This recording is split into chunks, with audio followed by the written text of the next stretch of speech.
on a clear New York afternoon, as sunlight gently spilled over the stone-paved sidewalks of the upscale district.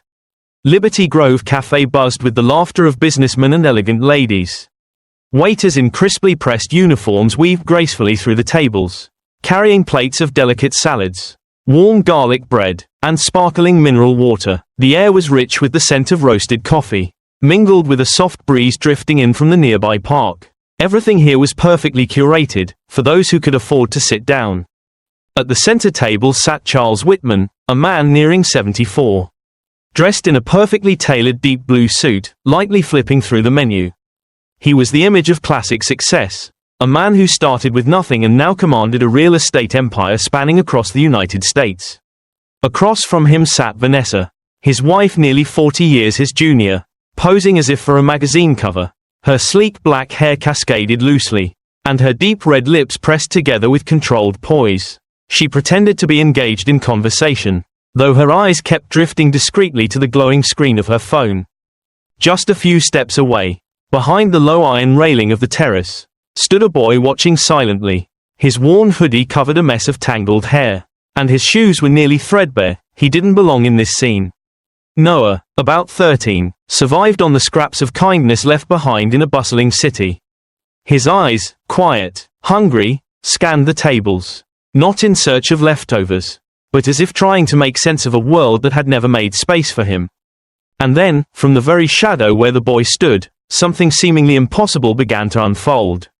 No one inside the cafe could have imagined that just minutes later, a small yet courageous voice would bring the entire place to a hush. And that those nameless eyes would see something the whole room, lost in its quiet luxury, had completely missed. Noah remained still behind the iron railing of the patio, where expensive suits brushed gently past one another like boats gliding across a glassy lake. The breeze was cool, but his stomach churned with a dull, persistent hunger. His eyes landed on the center table, where a steaming bowl of white cream soup sat beside a perfectly crisp French baguette.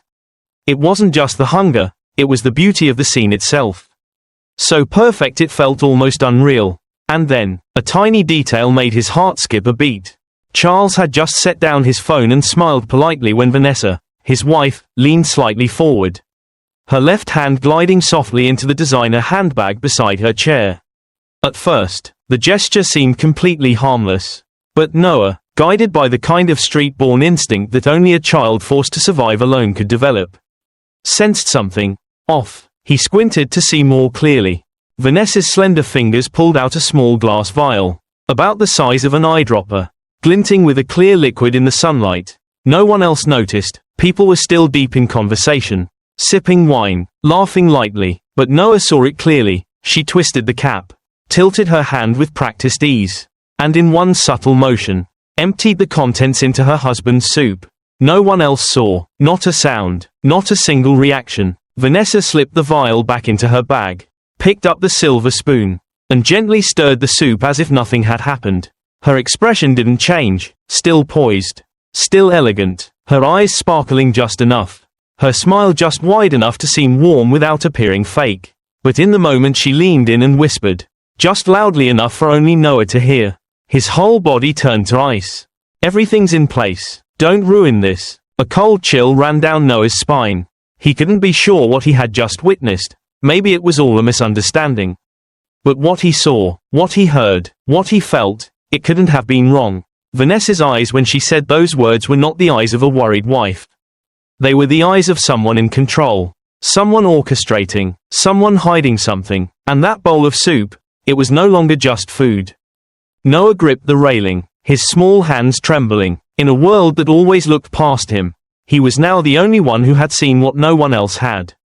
He stood frozen behind the fence, where sunlight filtered through the tree branches, scattering dappled shadows across the cafe's stone patio. The soup was still steaming. The silver spoon now rested in Charles's hand. One more motion. Noah swallowed hard. His little heart pounded wildly in his chest, not from hunger, but from a fear creeping through every fiber of his being. Should I say something? He was just a homeless kid, dirty, nameless, no one to vouch for him. Who would believe a boy like him? In a world where people in suits paid $40 for a bowl of soup. He was nothing. But then Noah looked again at the old man, tired posture, eyes blurred behind his glasses, completely unaware of what had just happened before him. And the boy felt something rise inside him, something unmistakable. If he stayed silent, no one else would speak up. And that silence would make him complicit.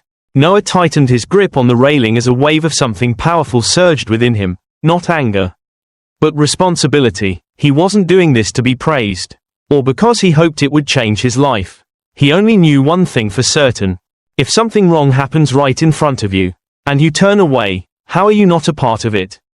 And so, while the cafe still hummed with idle conversation, Noah took a deep breath, stepped over his fear, and walked toward the truth. Noah couldn't remember exactly how he got over the railing. All he knew was that, in that moment, fear gave way to something stronger, a sense of right and wrong.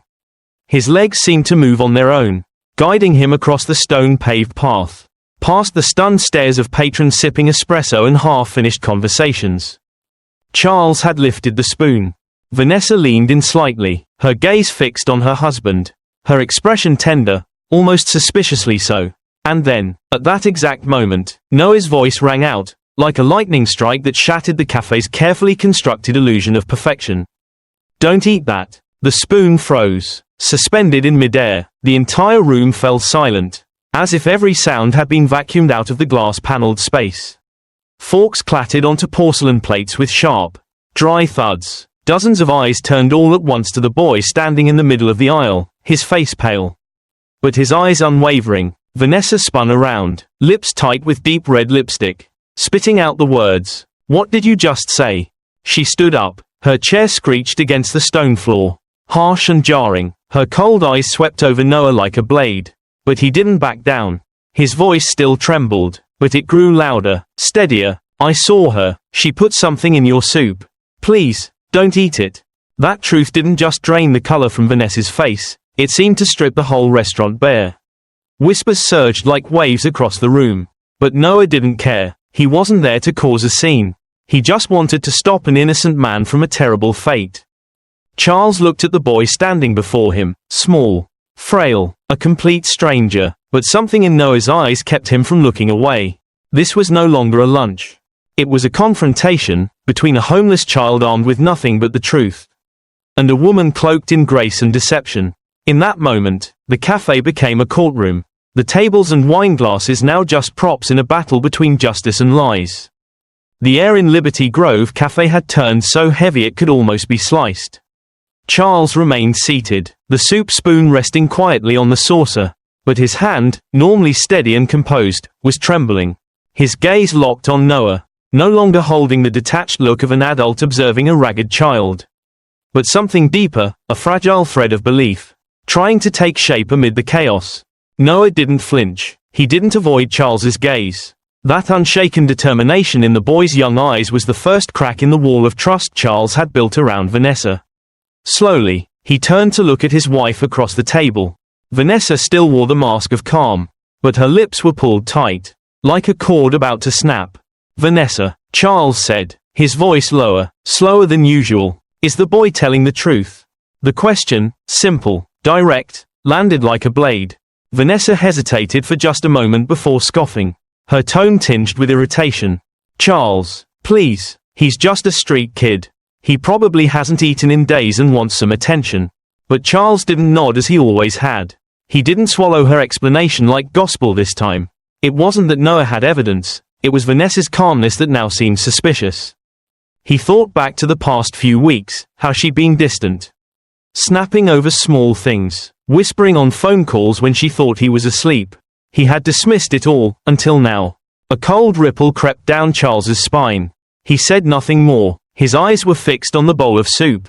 And in his mind, scattered puzzle pieces began sliding together, and the image of the woman he had once trusted entirely was starting to become someone he no longer recognized. The air inside Liberty Grove Cafe had grown so thick, it felt like it could be cut with a knife. Charles remained seated, the soup spoon resting quietly on the saucer, but his hand, normally steady and composed, was trembling slightly. His gaze stayed on Noah, no longer the detached look of an adult observing a street child, but a deeper kind of scrutiny, tinged with a fragile flicker of trust trying to emerge from the chaos. Noah didn't waver. He didn't avoid Charles's eyes.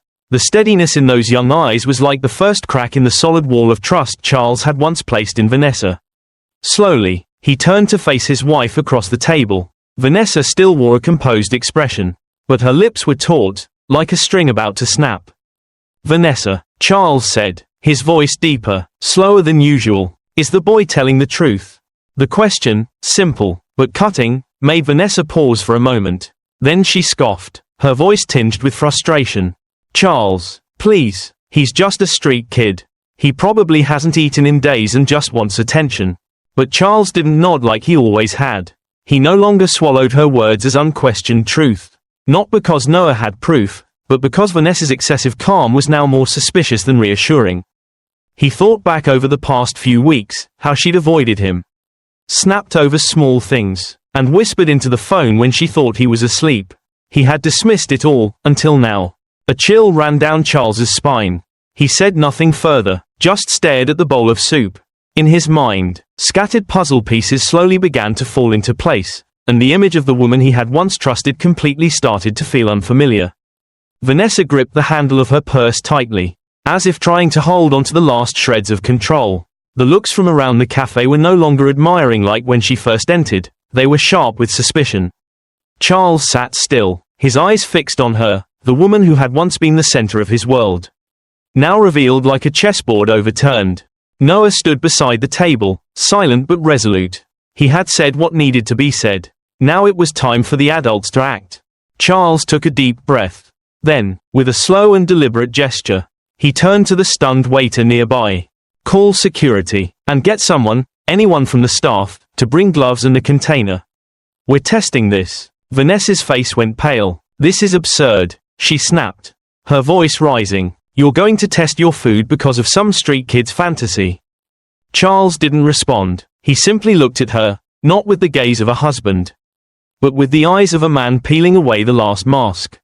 When the staff returned with a sealed plastic bag and gloves, a restaurant manager joined the police to seal the soup and document the evidence.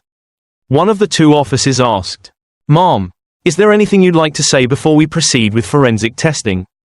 Vanessa gasped, her eyes darting around the room, as if searching for an exit that wasn't there. Then her grip on the purse loosened, and she finally broke. "Fine," she hissed through clenched teeth. "Yes, I did it. I'm tired of being controlled. Tired of being a prop in his life.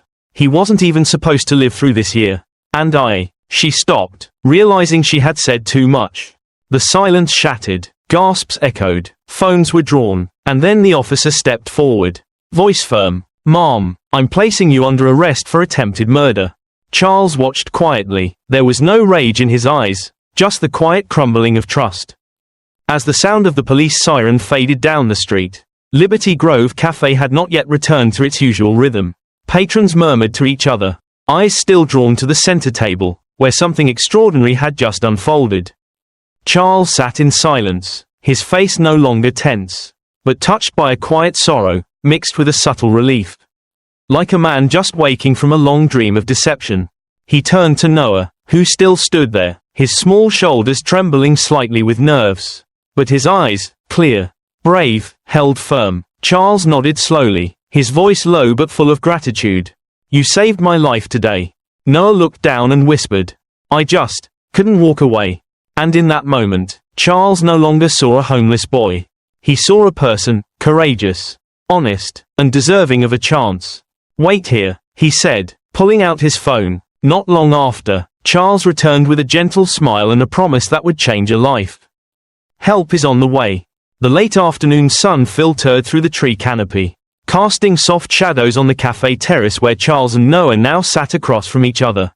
No words were needed. Their eyes, their quiet presence, were enough to form a bond, not built on status or wealth, but on trust and doing what's right. The homeless boy who had always been ignored had done what no one else in that luxurious room dared to do, speak the truth. And the miracle was, that truth didn't just save a life, it opened a door to a future of his own. Because sometimes, courage doesn't come from the strongest, it comes from the one who has nothing but a conscience. And kindness, when it comes from the heart, will always find its way home. Graduation Cap Life Lesson. You don't need money, status, or power to make a difference. All it takes is the courage to stand up for what's right, and the world will hear you. In ways you never imagined. Down finger if this story touched you. Share your thoughts below. Thumbs up, tap like if you believe in the power of courage. Bell, and don't forget to subscribe for more inspiring stories every week.